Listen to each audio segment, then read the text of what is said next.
Our today's poem is A Tiger in the Zoo. Have you seen any tiger? You must have seen. But where? If I will ask you, where have you seen the tiger? You can say, sir, we have seen it either in a zoo, or have you seen any tiger in its natural habitat?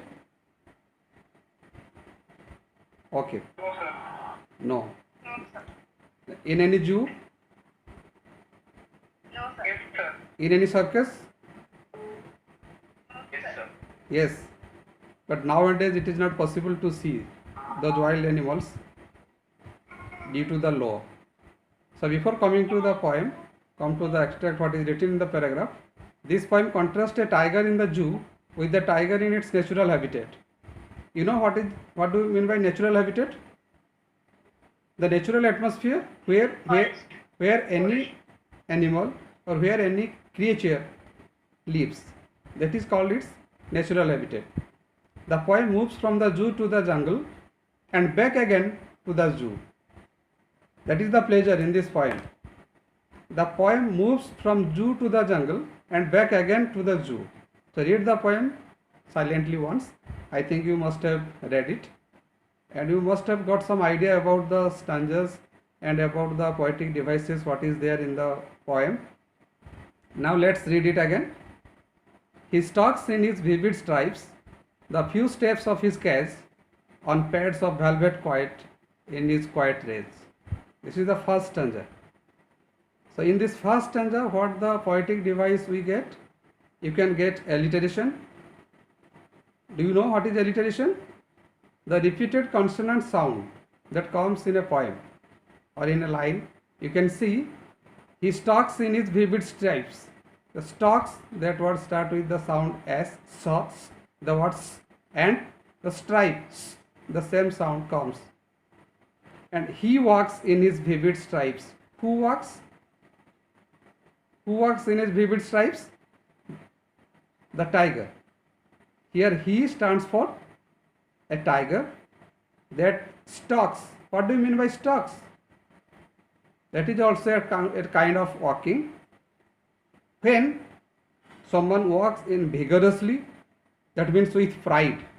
That is called stalks. So who stalks in his vivid stripes? The tiger stalks in its vivid stripes. Vivid means graphic, clear or very bright. And stripes, you can see so many stripes on the tiger's body as it is printed. You can say its skin. So when it walks, we can see its stripes. At any time, whenever you are watching a tiger means you can see the stripes, and those stripes are called here vivid stripes. That means very clear. We can clearly see because we are watching the tiger in the zoo. And where does it walk? It walks inside the zoo and in his cage, and it walks the few steps of his cage on pads of velvet white. So there is the pad. Pads means the mattress. On the mattress the tiger walks. And what kind of mattress is that? On pads of velvet. Velvet, you know, a kind of smooth material. It may be shining. It is very gorgeous to look. Then quiet means silently. It walks on the pad silently. So where is the tiger walking? The tiger is walking inside the zoo and in his cage, and it is also walking on the pads of velvet mattress, and very quietly it is walking. And when it is walking very quietly, we may see the tiger which is very quiet, very still, very silent, but there is rage in him. That means in his quiet rage, although it is quiet, there is anger within him. That means while walking the tiger is very angry. You can easily guess why is the tiger angry. Why does the poet write in his quiet rage? Although the atmosphere is quiet, there is no violence, still there is rage within the mind of the tiger. Now we can read the stanza again. He walks in his vivid stripes, the few steps of his cage on pads of velvet quiet in his quiet rays. Could you understand the first stanza?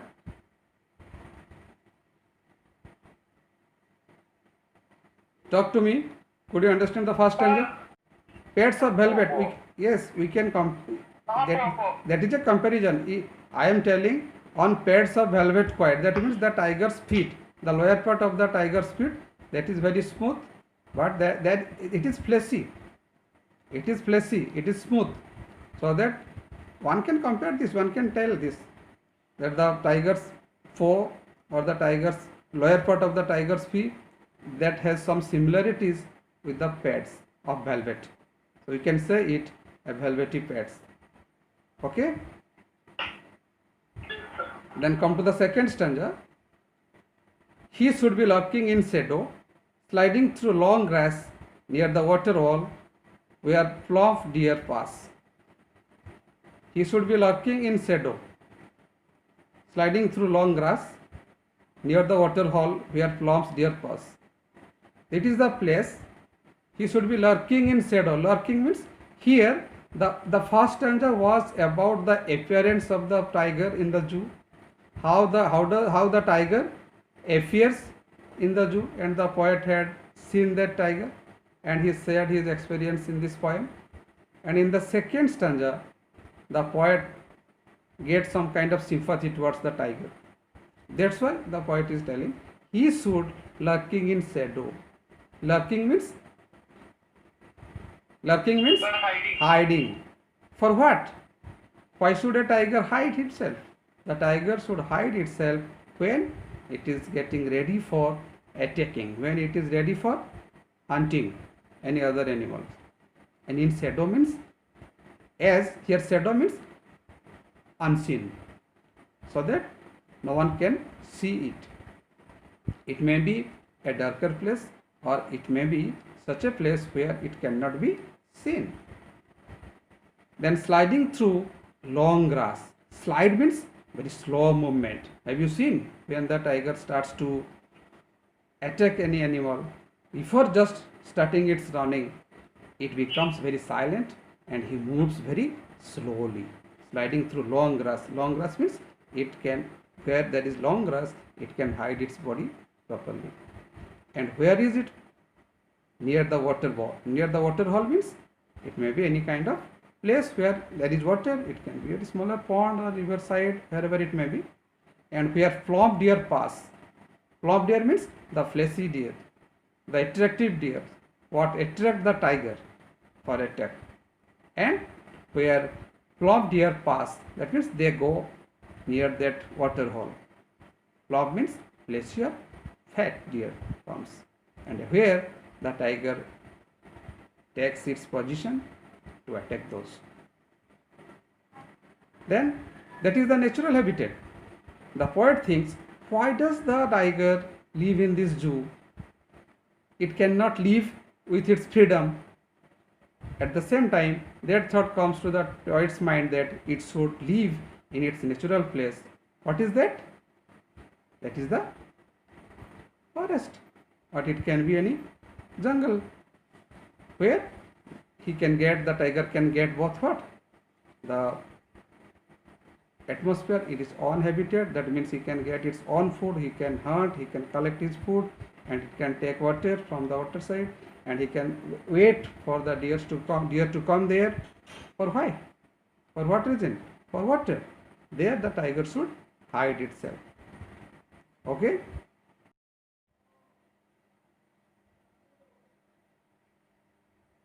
Now we can come to stanza 3, the third stanza.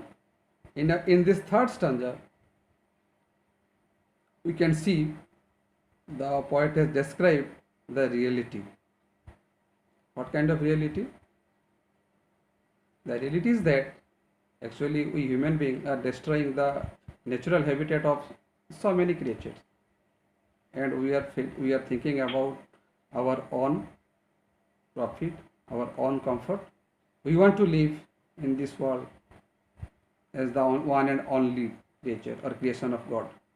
But we are not being so much worried about the other animals. But the poet is very much concerned here, and he tells He should be snarling around houses at the jungle's edge, bearing his white fangs, his claws, terrorizing the village. Very practical saying. He should be snarling around houses. That is the natural thing. You must have heard, you must have seen sometimes the tigers come out from the jungle and they get into the human habitat. So that comes to the poet's mind. He should be snarling around houses. Around houses means what kind of houses? Those houses what is very close to the jungle. Jungle's edge means to the border of that jungle or very close to the jungle. Then how should it come? Bearing his teeth, bearing his white fangs. Here fangs means teeth. Bearing means opening. Yeah, in this way, opening his white teeth and with his sharp claws terrorizing. Terrorizing means terrorizing the villagers, creating fearfulness, making the villagers frightened. It had to come to the village. What happens normally? Then come to the next stanza. But he is locked in a concrete cell.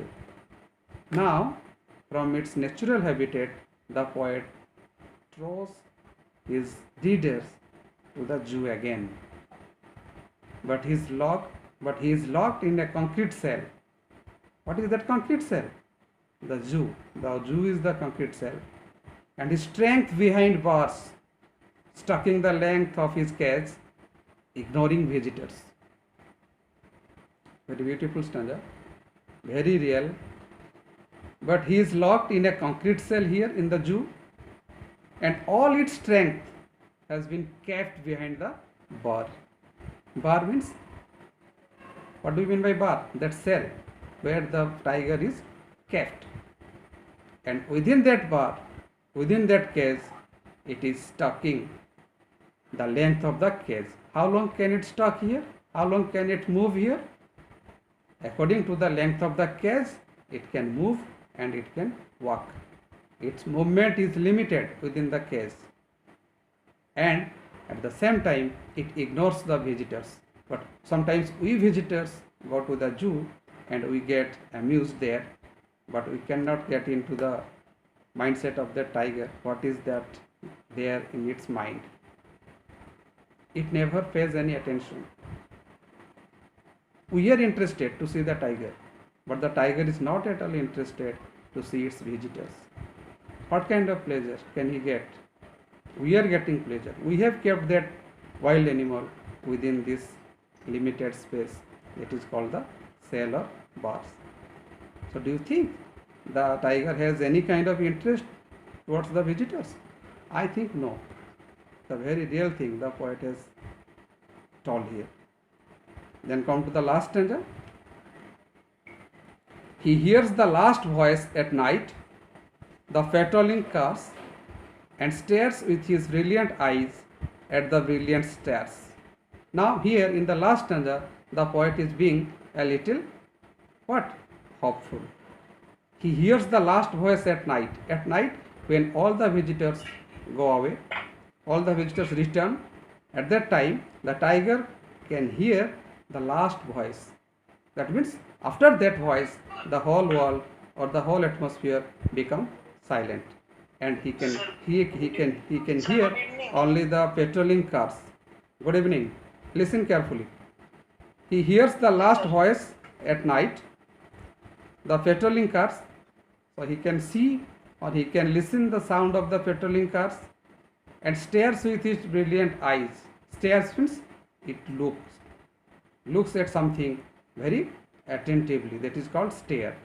It stares with his brilliant eyes. Here brilliant eyes means shining eyes. What does it look at? What are the things? At the brilliant stars. What are the brilliant stars? The stars can be the heavenly stars. Here the poet has some kind of different thought, as the tiger is being hopeful of his future, whether he could be able to get back its freedom. So that's why, without any effort. After being captive within the cell, it has no strength to go out of that stress of that cell. At that same time, his only faith is on that heavenly things.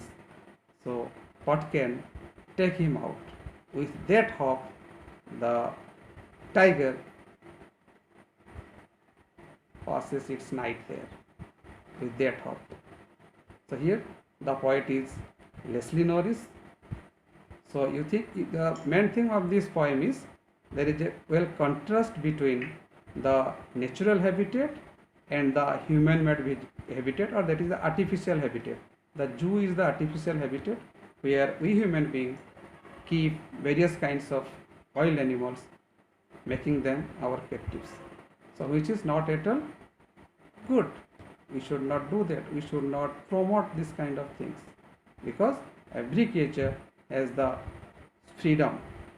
God has given freedom to every creature, but sometimes what happens, we human beings are being so violent, so sometimes we are being so unnaturally, very unnaturally we are taking some kind of hard actions against all those creatures, and they are being tortured. So we should not do that. The message of this poem is we have to feel, we have to have sympathy, we have to be pitied on those all kind of animals. Then we should take some steps so that all the creatures may live peacefully in this world. This last stanza, the poet describes two things. The first one is what the tiger hears and what the tiger stares at. The tiger hears the last voice at night. What was that last voice? Or what is that last voice? The last voice of that patrolling car. When all the visitors go away or return, then the patrolling car comes at night, and at that time that sound is listened by the tiger, and after that the tiger stares with his brilliant eyes. Whose eyes are brilliant? The tiger's eyes are brilliant, and at that time he stares towards the stars. So how are the stars here?